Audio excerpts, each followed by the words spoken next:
Olá, tudo bem? Espero que sim. Meu nome é Simone Brito, sou coach e terapeuta e no vídeo de hoje eu quero falar para vocês um pouquinho sobre a diferença do medo, da ansiedade e do estresse, o quanto eles estão interligados e a necessidade de compreendermos e entendermos o que é para que nós saibamos lidar com cada um deles. E se você gostou desse tema, assista esse vídeo até o final, curta, compartilhe com os amigos, ative o sininho para receber notificação dos próximos vídeos e se você não é inscrito, se inscreva no canal. E a primeira coisa que vocês precisam entender é que o medo e a ansiedade são faces de uma mesma moeda. Como assim, Simone? É impossível uma pessoa ter transtornos de ansiedade ou ser ansiosa e não ter medo. E é impossível uma pessoa ter medo e não ser ansiosa e não ficar preocupada o tempo todo com o amanhã. Então, a pessoa que tem medo, ela é ansiosa e a pessoa ansiosa tem medo. Os dois estão interligados. O medo e a ansiedade é um tipo de reação que você tem no cérebro que está muito ligado à sua sobrevivência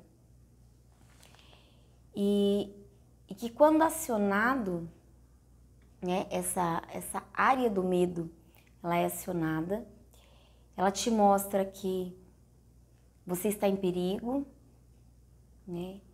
Ela te mostra que tem algo errado acontecendo para que você fique em alerta, né?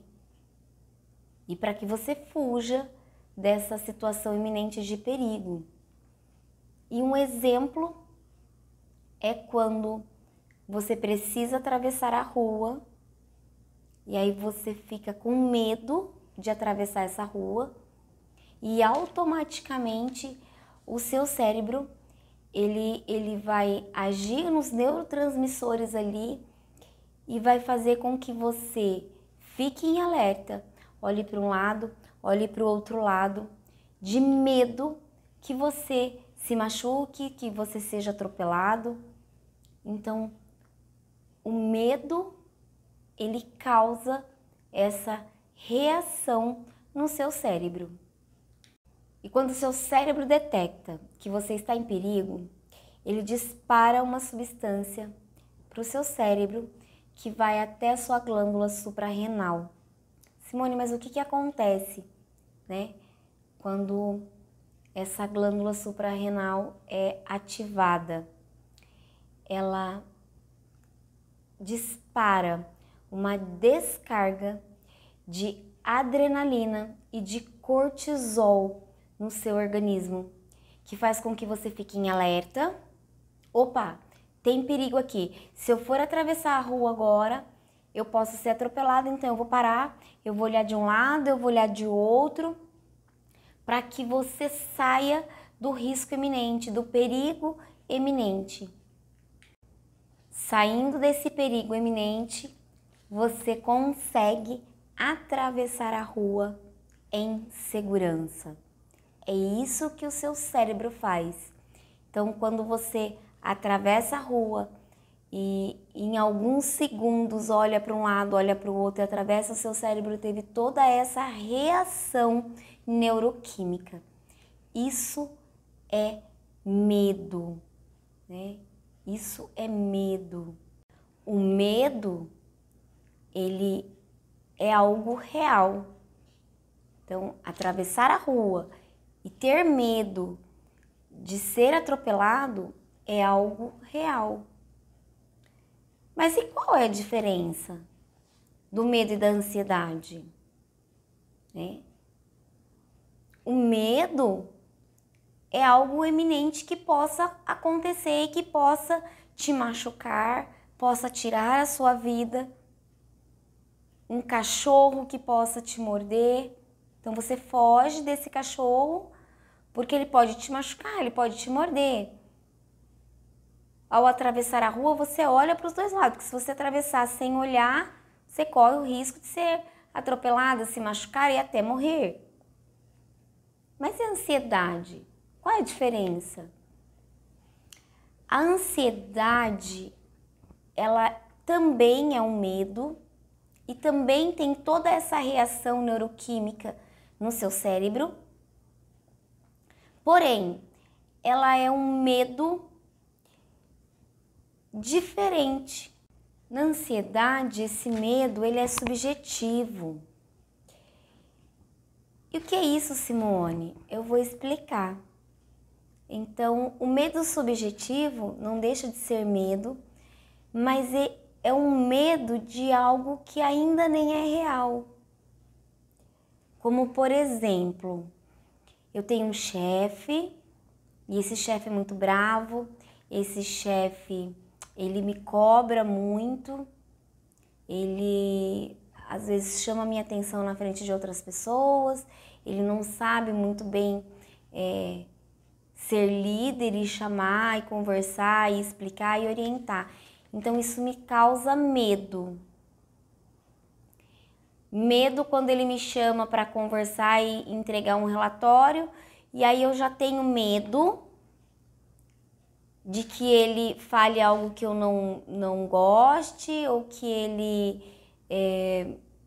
não aprove o meu relatório. E aí eu vou tendo medo de coisas que podem nem acontecer. Isso é ansiedade, né? É um medo subjetivo, diferente daquele medo do cachorro que pode me morder, pode me machucar. Nunca se ouviu falar, né, de uma pessoa que foi dar um relatório para o chefe não gostou e foi lá e dar um tiro, matou esse funcionário? Não, né? É um medo de coisas que podem até nem acontecer. Ah, eu tenho medo de fazer um trabalho de escola e me expor e falar em público. E se alguém tirar sarro em mim? E se alguém criticar o meu trabalho? E se alguém não gostar? Então eu acabo não indo, eu acabo não fazendo, porque se eu for, eu vou sentir muito medo. Mas é um medo de algo que pode não acontecer. Por isso ele é subjetivo. E essa é a diferença do medo e da ansiedade. Embora os dois sejam medos, com o medo ele é algo concreto. Existe um risco concreto de que você se machuque. E na ansiedade existe esse medo subjetivo de algo que pode vir até nem acontecer, de algo que você imaginou que possa acontecer. Todos nós temos medos subjetivos. Ah, eu tenho medo de não conseguir pagar aquela prestação, eu tenho medo de não passar na entrevista de emprego, eu tenho medo de não passar na prova da faculdade, né? São medos subjetivos. Por que, Simone? Pode ser que eu passe na prova, pode ser que eu consiga um emprego, pode ser que eu consiga o dinheiro e pague a prestação. Então, todos nós temos esses medos subjetivos. Eu tenho medo de não ser bom o suficiente para aquele emprego, né? E esse medo subjetivo, ele atrapalha a vida de todos nós. Porque inconscientemente nós acabamos tendo esse tipo de medo. É normal que nós tenhamos esse tipo de medo. O que não é normal é que nos tornemos reféns desse medo subjetivo. Eu deixar de fazer as minhas coisas do dia a dia porque eu tenho medo de algo que pode vir a acontecer ou que pode nem acontecer. Então, para recapitular, medo e ansiedade. O medo é algo concreto, que você tem sim o risco de se ferir, de se machucar, ou até o risco de morte. Enquanto que na ansiedade, você tem o medo de perder o emprego. Existe o medo, mas é um medo subjetivo, porque você pode vir a não perder esse emprego, né? Então, essa é a diferença. O medo existe nos dois. Porém, com a ansiedade, esse medo, ele é de algo que pode vir até nem acontecer, por isso ele é chamado de medo subjetivo. O estresse, Simone, o que é o estresse? O estresse também, como eu disse que os três estavam diretamente interligados, é porque ele também tem a liberação dessas substâncias neuroquímicas. Mas aí ele vai liberar 3 substâncias em específico: a adrenalina, a noradrenalina e o cortisol. E aí você está sempre nesse estado de alerta, né? E aí você percebe que os 3 estão juntos. Eu sinto medo, que é algo real e concreto. Eu tenho a ansiedade, que é um medo subjetivo, que eu pode vir ou não acontecer. E eu tenho estresse, que eu posso medir esse nível de estresse, né? Então, o medo é sempre uma coisa imediata. O estresse, ele pode ser agudo. E a ansiedade, ela é subjetiva, mas ela pode vir a se tornar crônica. Então, por isso que eu digo que os 3 estão entrelaçados, interligados, né? Que um está muito ligado ao outro. Por isso que quando a ansiedade é em excesso, né, ela deixa de ser algo protetora, como acontece com o medo, né? Ele nos protege à medida que eu preciso parar e ter cuidado para atravessar a rua, porque senão posso ser atropelado. Então, é algo que nos protege, sim. A ansiedade, ela deixa de ser algo protetora para ser algo excessiva, né? E que essa ansiedade em excesso, ela pode vir a se tornar um transtorno maior, como a crise de pânico, as fobias, a fobia social, que eu vou falar agora, né? Que são problemas e transtornos tão graves quanto a ansiedade. A fobia social é um medo enorme e específico de quem tem medo de falar em público. Isso está cada vez mais presente nos dias de hoje.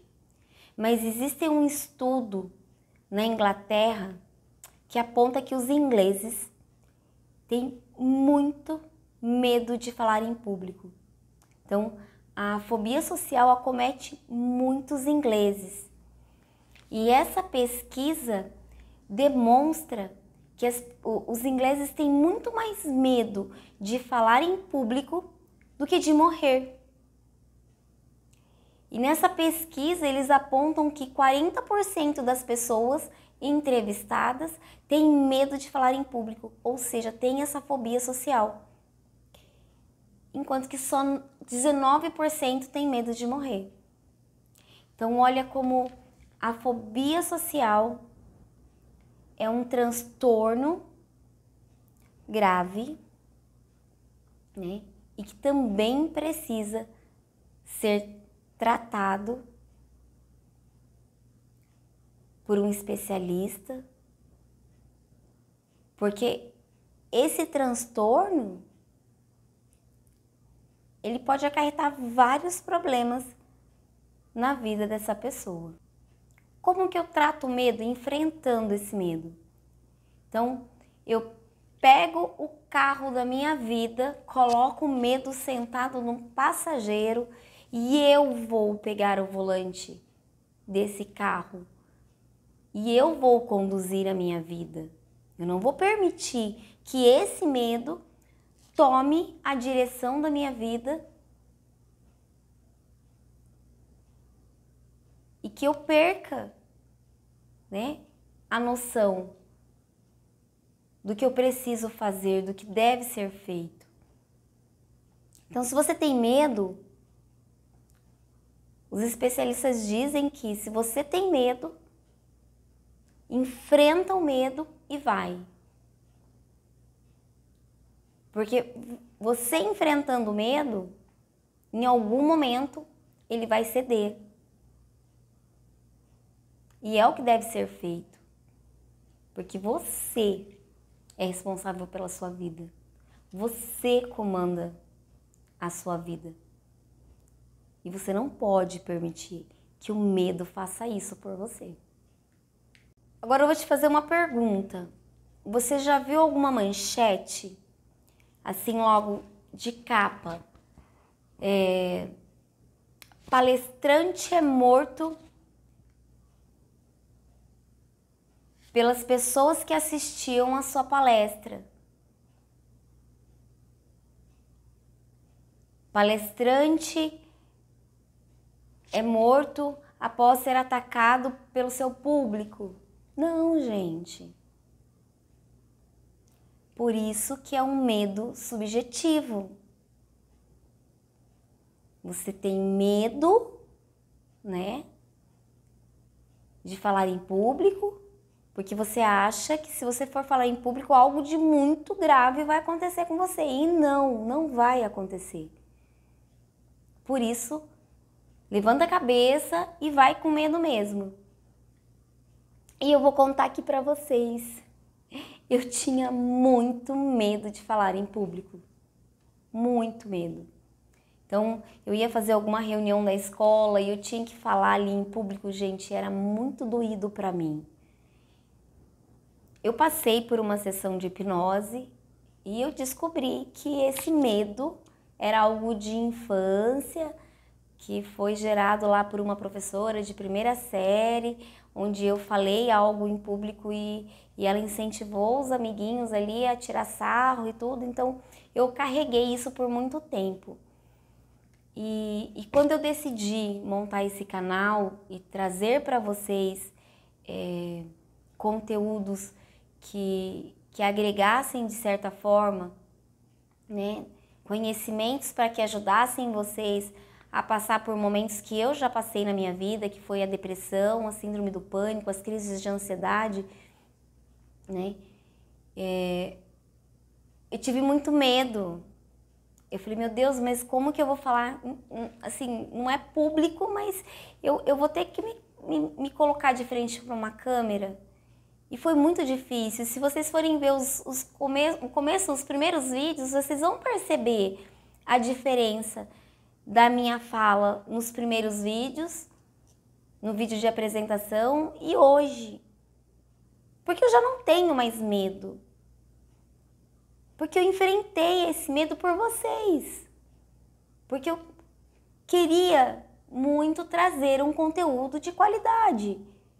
Apesar de serem vídeos que eu mesmo gravo, eu mesmo edito, eu mesmo faço a capinha, então fica uma coisa bem simples, não é nada, não pago para ninguém fazer, não tem nenhum profissional fazendo, sou eu mesmo que faço de uma forma simples.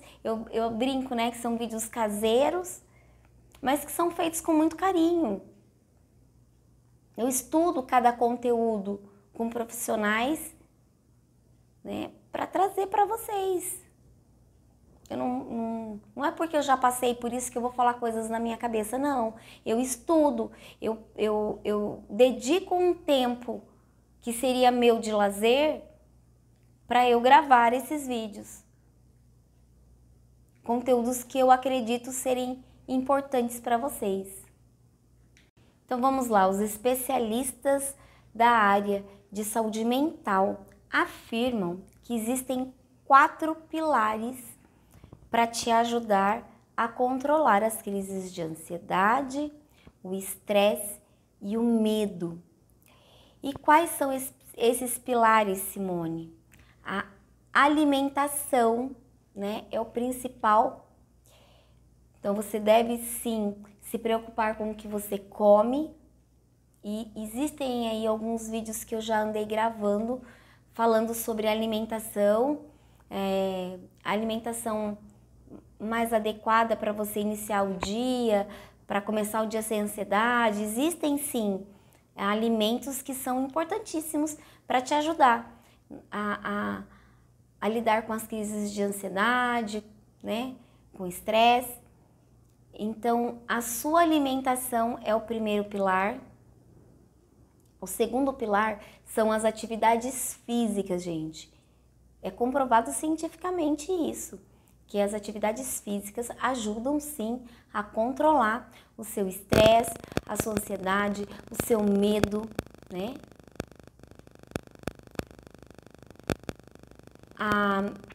A terapia é muito importante, então o terceiro pilar é a terapia, a psicoterapia, a terapia, e aí vai entrar a psicóloga, o psiquiatra, as terapias alternativas, né? A hipnose, PNL, o TCC, que é a terapia cognitivo-comportamental, que eu utilizo aqui na clínica para tratar a depressão, a ansiedade, a síndrome do pânico, né? É um método validado cientificamente, né? Que tem grandes resultados, principalmente com depressão, ansiedade. E os alongamentos, o relaxamento, o reiki, né? A meditação, que é o quarto pilar. Então, veja que não é difícil, mas você tem que dar o primeiro passo para querer melhorar. Então, às vezes eu atendo aqui na clínica e a pessoa fala assim, eu quero parar de ouvir vozes, eu quero melhorar minha qualidade do sono. E eu proponho o que ela deve fazer, mas eu não consigo. Mas ela nem tenta. Então, é necessário você querer, mas é necessário você tentar. Você dar esse primeiro passo. Isso é primordial para que você consiga sair dessa situação. Seja uma crise de depressão, de ansiedade, de medo, de estresse, de fobia. E os especialistas dizem que o maior medo que a pessoa pode enfrentar na vida é uma crise de pânico. E eu sei que é, porque eu já tive, eu já passei por isso. E essa crise de pânico, ela te dá muito medo porque você tem medo de morrer. Você tem sensações no seu corpo de taquicardia, de coração acelerado, sensação de que você não está conseguindo respirar, então você tem a dificuldade para respirar, a boca seca, as náuseas, às vezes o vômito, a tontura, a vista que fica embaçada, aquela sensação de desmaio, alguns até desmaiam. É literalmente uma sensação de que você não tem controle daquela situação e de que você vai morrer. Algumas pessoas têm todos esses sintomas ao mesmo tempo, algumas mais intensas, outros não, mas geralmente são esses sintomas. É a mão que fica trêmula e suando, os pensamentos que ficam acelerados e você não sabe o que fazer. E a única coisa que você consegue sentir é medo. Medo de que algo muito grave aconteça com você.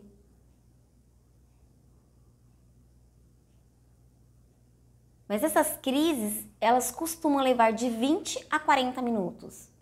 Mas elas passam. E o que é importante? E o que é primordial? Você ter alguém do seu lado e que não diga, isso logo passa, fica calma que logo passa. Não, evita dizer esse tipo de coisa.